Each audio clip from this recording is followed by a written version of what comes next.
So during our show yesterday, the story came out. Jane Slater, she'll be on our show later, great reporter on the Cowboys for years. Multiple players saying our coaches are unprepared, they don't teach, we don't buy into it. And Mike McCarthy came out yesterday and he said, well, it's the system. We've got a new system. And, a lot of people are defending Mike McCarthy. It is a new system. I would like to see a system where the players quit, because that's what's happening in Dallas. That must be a revolutionary new system I'm not up on. Players quit. Arizona scored on a end of the game handoff that was trying to kill the clock.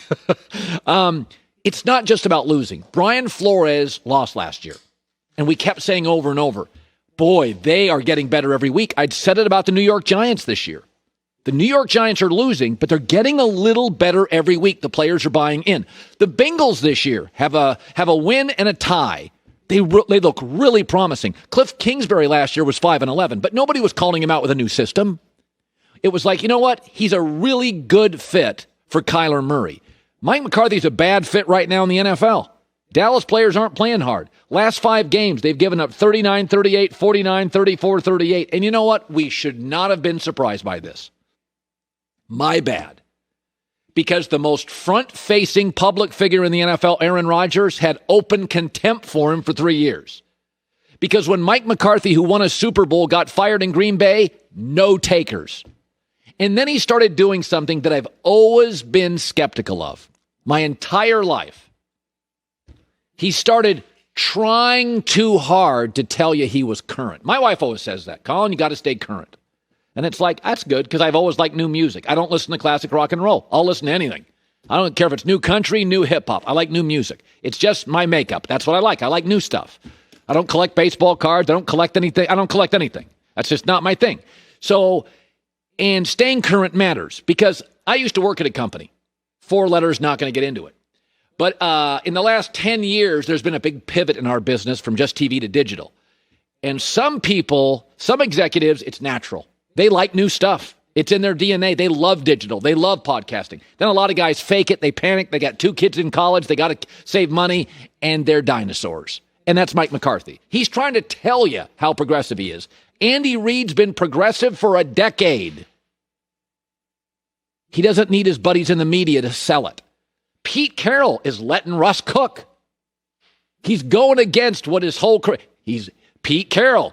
He got fired in the NFL before the USC job. He started going to these classes. He broke down his football coaching. He started over again. And it's really if you know Pete the surfer, it's who Pete is. Belichick's always been highly academic.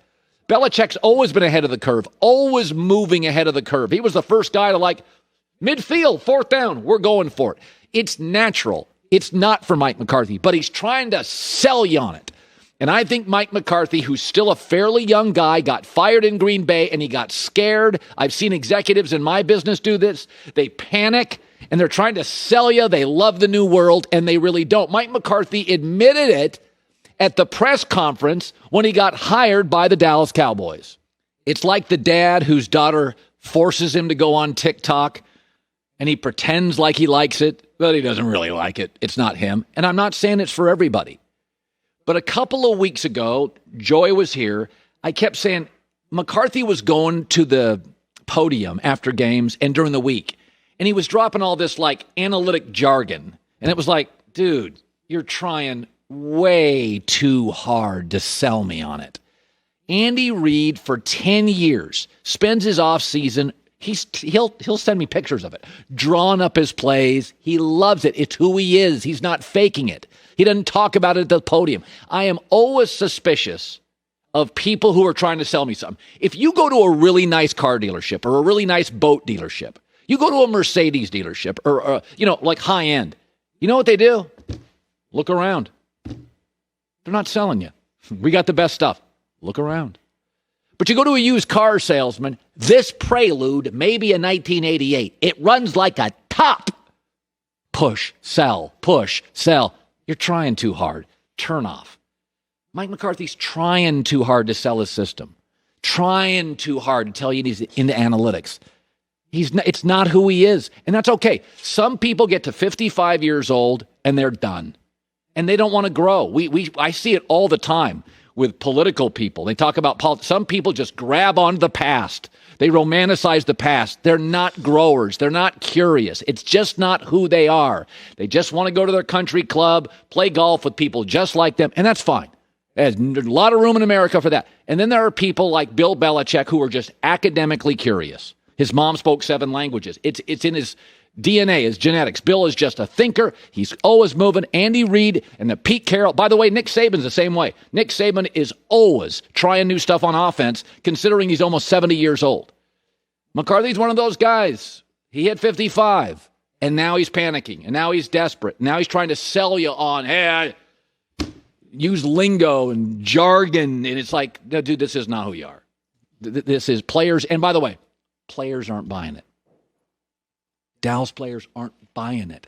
It's not losing. Miami's not really a good football team. They've beaten the Jets. They've beaten the Jags. They beat up 49ers team. Miami's not really a great team. They weren't a great team last year, but incrementally every week they get a little better. And that tells you they buy in.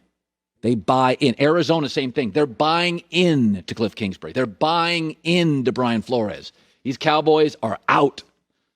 They are Seacrest out. They're not buying this stuff. Listen, it's easy to just, have no solutions and bang on the Cowboys. And I think they have the wrong coach. I don't think it's right. I don't think the players buy it. Great reporting by Jane Slater yesterday. I think the Cowboys are in a rebuild.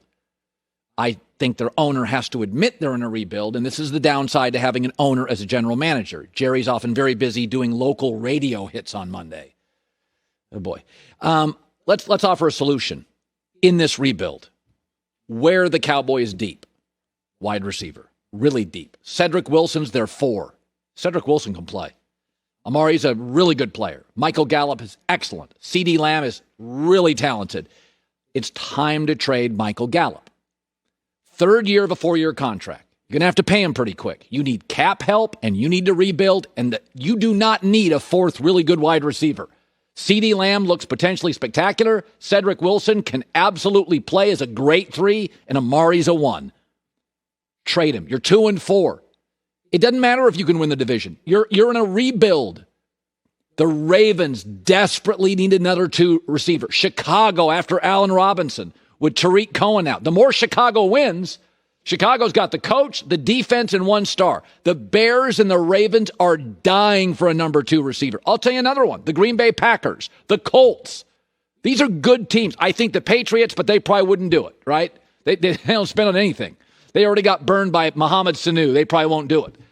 But, I remember as a kid hearing this. First step for an alcoholic is admitting they're an alcoholic. And the first step in the NFL to a rebuild is admitting we're in a rebuild. The Giants are admitting it. Washington's admitting it. Miami, by the way, going with Tua. They're admitting it. Miami's like, hey, they can make the playoffs. But they know we're still in the rebuild mode. And that's okay. My entire life watching the NFL, at least 25% of the NFL is in a rebuild. Joy's been watching it forever. There's always like 7 teams in a rebuild. Dallas is, they just don't want to admit it. Arizona is, crushed Dallas, and they're in a rebuild. So to me, Amari Cooper, excellent.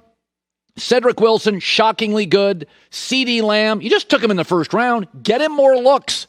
You are more than good enough at wide receiver. And Michael Gallup it's funny how this works. For whatever reason at the trading deadline, it's always this way. You got teams that are good. Chicago and Baltimore are good. But they feel like, man, how do we beat Patrick Mahomes? We got it. Michael Gallup's a big physical receiver. He's a big red zone presence. He can go deep. That is where Baltimore, that can't beat Kansas City, in their eyes, it's not going to be a guard. They got plenty of running back. It's going to be like, can we get a cheap touchdown? Because Kansas City, we got to outscore them. Can we get a cheap touchdown? Chicago, similarly, looks at Green Bay and looks at Aaron Rodgers and like, okay, we're at a deficit when we play Green Bay because of Aaron Rodgers. How do we solve the deficit? Allen Robinson's a great 1. Gallup's a number 2. It's like, okay, now we may have a better 1 and 2 than Green Bay at wide receiver to elevate Nick Foles. This is the way. I don't know why it is wide receiver, but that's always the position at the trading deadline where a good team goes, okay, there's this offense in our conference, there's this offense in our division, there's this quarterback in our division, and if you're Baltimore and you're like, Big Ben's on fire plus that defense, and you look around, Tannehill's on fire, Michael Gallup's a really attractive piece. Get a second-round pick for him. You probably won't get a player because good teams don't want to give up players. Go get a second-round pick. Then next year you got a first and 2 seconds. That's 3 starters. Get them all on defense. But you got to admit you're in a rebuild because you are. Peter King, I asked Peter King yesterday, what does this organization have to do to get back to where they were about 4 years ago, where they had a bunch of good young players? I mean, right now, the Cowboys' offensive line is old. Their defensive line, the best player is Aldon Smith. They have one corner I like. The rest of the secondary you can have. They have a tight end who's capable but not special. When you have when your offensive and defensive lines are issues, you're officially rebuilding. I don't care who's at quarterback. If your offensive and defensive lines are old, average, beat up, you're rebuilding. Peter King yesterday.